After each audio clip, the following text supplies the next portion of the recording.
नमस्कार। आकाशवाणी देहरादून से प्रस्तुत है प्रादेशिक समाचार। पहले मुख्य समाचार। राज्य सरकार ने प्रदेश में भ्रष्टाचार और अन्य महत्वपूर्ण मामलों की जांच को समय से पूरा करने के निर्देश दिए हैं। देहरादून स्थित राजभवन में आज से इन्वेंट्री प्रबंधन प्रणाली शुरू। राजभवन की कार्य प्रबंधन को क्यूआर कोड से जोड़ा गया।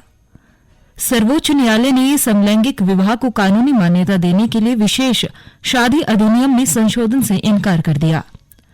प्रदेश में आगामी 31 अक्टूबर से खेल महाकुंभ शुरू होगा। खेल मंत्री ने अधिकारियों को सभी तैयारियां पूरा करने के निर्देश दिए। और चंपावत में संगंध खेती को बढ़ावा देकर किसानों की आय को बढ़ाने के लिए प्रयास किए जाएंगे।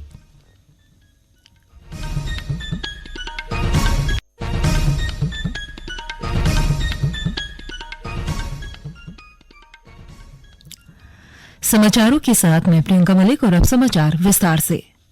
अपर मुख्य सचिव राधा रतूड़ी ने प्रदेश में भ्रष्टाचार और अन्य महत्वपूर्ण मामलों की जांच को समय के साथ पूरा करने के निर्देश दिए हैं। इसके लिए उन्होंने सतर्कता विभाग को विशेषज्ञ समिति का गठन करने को कहा। देहरादून में आयोजित बैठक में अपर मुख्य सचिव ने टोल फ्री नंबर 1064 पर प्राप्त भ्रष्टाचार की शिकायतों की जानकारी कार्मिक विभाग और मुख्यमंत्री कार्यालय को नियमित रूप से देने के लिए कहा है।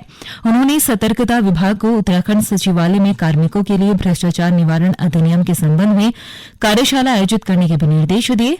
श्रीमती रतूड़ी ने राज्य की विभिन्न 5 एजेंसियों के बीच सूचनाओं के आदान प्रदान और प्रभावी समन्वय के लिए गृह विभाग के अनुश्रम में नियमित बैठकें करने के भी निर्देश दिए हैं। देहरादून स्थित राजभवन में आज से इन्वेंट्री प्रबंधन प्रणाली शुरू हो गई है। राज्यपाल गुरमीत सिंह ने इस प्रणाली का उद्घाटन किया। इस दौरान आर्टिफिशियल इंटेलिजेंस विषय पर कार्यशाला का भी आयोजन किया गया। राज्यपाल लेफ्टिनेंट जनरल गुरमीत सिंह ने कहा है कि इन्वेंट्री प्रबंधन प्रणाली शुरू होने से राजभवन के समान कार्य प्रबंधन को क्यूआर कोड से जोड़ा जाएगा। उन्होंने कहा कि आर्टिफिशियल इंटेलिजेंस समय की मांग है, जिससे पारदर्शिता आएगी। वहीं नैनीताल स्थित राजभवन की संपत्ति को भी कंप्यूटराइज करके क्यूआर कोड से जोड़ दिया गया है। राज्य में निवेश के लिए उत्तराखंड सरकार द्वारा निवेशकों से किए गए अनुबंधों को धरातल पर उतारने के लिए अपर मुख्य सचिव राधा रतूड़ी ने अधिकारियों को आवश्यक दिशा निर्देश दिए। उन्होंने संबंधित अधिकारियों को निवेशकों की समस्याओं को त्वरित समाधान करने को कहा। देहरादून में आयोजित बैठक में अपर मुख्य सचिव ने राज्य में सिंगल विंडो सिस्टम और व्यापार में आसानी के लिए सभी जिलों से निवेशकों को भूमि उपयोग परिवर्तन नक्शे की स्वीकृति और भूमि से संबंधित सभी समस्याओं की जानकारी तत्काल शासन स्तर पर प्रेषित करने के निर्देश दिए। श्रीमती रतूड़ी ने उद्योग विभाग के अधिकारियों को उत्तराखंड निवेशक सम्मेलन के तहत किए जा रहे अनुबंधों को धरातल स्तर पर उपलब्ध कराने के लिए सभी विभागों के नोडल अधिकारियों के साथ वर्कशॉप आयोजित करने के लिए भी कहा। प्रधानमंत्री विश्वकर्मा योजना को लेकर आज हल्द्वानी में भाजपा ओबीसी मोर्चा द्वारा एक कार्यशाला का आयोजन किया गया। इस दौरान ओबीसी मोर्चे के पदाधिकारियों से प्रधानमंत्री विश्वकर्मा योजना का लाभ आम जनता तक पहुंचाने का आह्वान किया गया। इसके लिए पार्टी पदाधिकारियों को लोगों के बीच जाकर योजनाओं की जानकारी देने और पात्र लोगों तक इसका लाभ पहुंचाने की जिम्मेदारी दी गई। भाजपा के प्रदेश अध्यक्ष महेंद्र भट्ट ने कहा है कि प्रधानमंत्री विश्वकर्मा योजना के तहत गरीब कामगार लोगों को बिना ब्याज के ऋण उपलब्ध कराया जाएगा। सर्वोच्च न्यायालय ने समलैंगिक विवाह को कानूनी मान्यता देने के लिए विशेष शादी अधिनियम में संशोधन से इनकार कर दिया है। न्यायालय ने कानून के अंतर्गत समलैंगिक जोड़े को शादी करने की अनुमति देने के लिए कानून की धारा 4 को हटाने से भी इनकार कर दिया है। मुख्य न्यायाधीश डीवाई चंद्रचूड़ की अध्यक्षता में 5 न्यायाधीशों की पीठ ने केंद्र सरकार की इस दलील पर सहमति व्यक्त की। कानून में संशोधन से अन्य कानूनों पर असर पड़ सकता है। पीठ के अन्य सदस्यों में न्यायमूर्ति एस.के. कोल, न्यायमूर्ति रविंद्र भट्ट, न्यायमूर्ति हिमा कोहली और न्यायमूर्ति पीएस नरसिम्हा शामिल थे। स्वच्छता अभियान के तीसरे चरण के तहत आज पत्र सूचना कार्यालय भारत सरकार के महानिदेशक योगेश कुमार बवेजा ने देहरादून स्थित प्रसार भारती केंद्र के साथ ही पत्र सूचना कार्यालय का निरीक्षण किया। इस दौरान उन्होंने स्वच्छता अभियान के दूसरे चरण में निरीक्षण के दौरान दिए गए निर्देशों का पालन किए जाने की भी जानकारी दी। उन्होंने अधिकारियों और कर्मचारियों को कार्यालय परिसर को पूरी तरह से स्वच्छ रखने के निर्देश दिए हैं। इस दौरान श्री बवेजा के साथ आकाशवाणी और दूरदर्शन के क्लस्टर हेड अशोक कुमार, कार्यक्रम प्रमुख शिवराम सिंह रावत, आकाशवाणी और दूरदर्शन उत्तराखंड के समाचार प्रमुख संजीव सुंदरयाल सहित अन्य अधिकारी और कर्मचारी मौजूद थे। उत्तराखंड मंडी परिषद के अध्यक्ष अनिल कपूर डब्बू ने कहा है कि प्रदेश की सभी छोटी और बड़ी मंडियों को मजबूत करने के लिए प्रयास किए जा रहे हैं ताकि किसानों को इसका लाभ मिल सके। उन्होंने अधिकारियों को किसान हित में योजनाएं बनाने के भी निर्देश दिए। श्री डब्बू ने मंडी सचिवों को कहा है कि वो धान खरीद केंद्रों पर जाकर निरीक्षण करें और ये सुनिश्चित करें कि किसानों को धान खरीद सरकार द्वारा जारी किए गए मूल्य पर की जा रही है।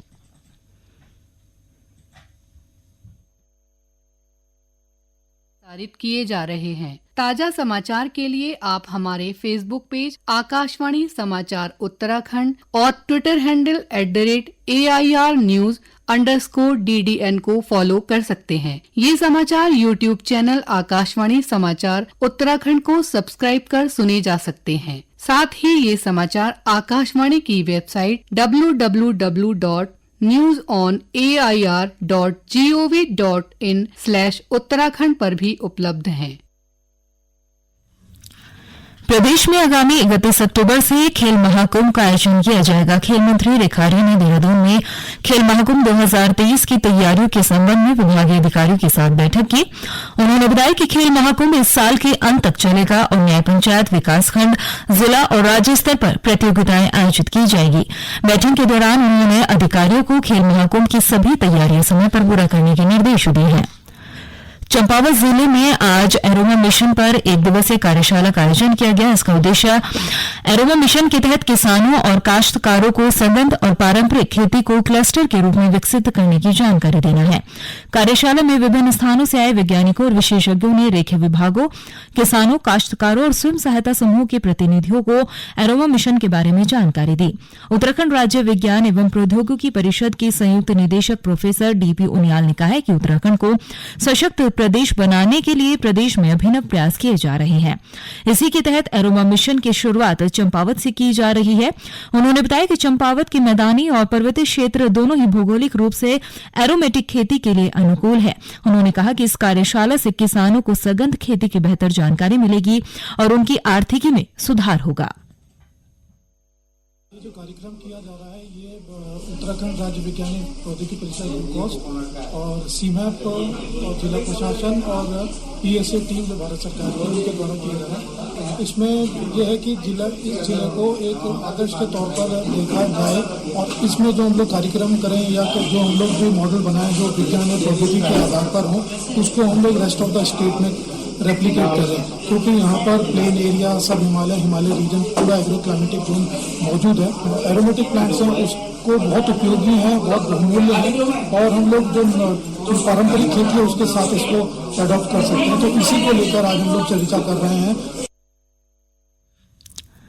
बागेश्वर में जिला उद्योग केंद्र की योजनाओं को गांव-गांव तक पहुंचाने के लिए जिले के ग्रामीण क्षेत्रों में शिविर आयोजित कर उद्यमिता विकास प्रशिक्षण दिया जाएगा। इसके लिए पर्वतीय जन जागरण समिति विशेष प्रयास करेगी। समिति के अध्यक्ष दुष्यंत भट्ट ने बताया कि जिले में मोटे अनाज का उत्पादन और उसकी ब्रांडिंग के अलावा स्थानीय स्तर पर लगने वाले मझोले उद्योगों पर विशेष ध्यान दिया जा रहा है। साथ ही मंडुआ, झंगोरा, चौलाई, मक्का और अन्य फसलों के विपणन को लेकर भी मंथन किया जा रहा है, जिससे स्थानीय महिलाओं को स्वरोजगार में लाभ मिल सकेगा।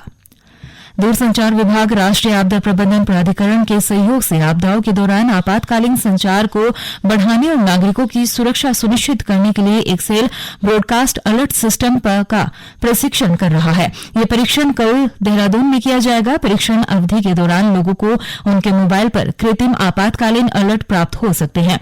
सेल ब्रॉडकास्ट अलर्ट सिस्टम एक अत्याधुनिक तकनीक है जो एक निश्चित भौगोलिक क्षेत्र के भीतर सभी मोबाइल पर आपदा प्रबंधन के लिए महत्वपूर्ण और समय पर संवेदनशील संदेश भेजने की अनुमति देता है।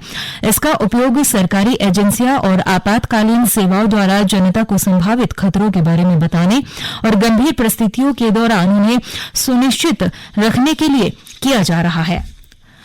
और अंत में मुख्य समाचार एक बार फिर।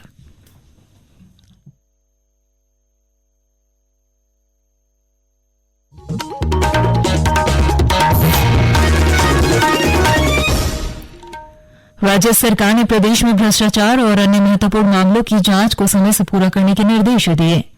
देहरादून स्थित राजभवन में आज से इन्वेंट्री प्रबंधन प्रणाली शुरू। राजभवन की कार्य प्रबंधन को QR कोड से जोड़ा गया। सर्वोच्च न्यायालय ने समलैंगिक विवाह को कानूनी मान्यता देने के लिए विशेष शादी अधिनियम में संशोधन से इनकार कर दिया।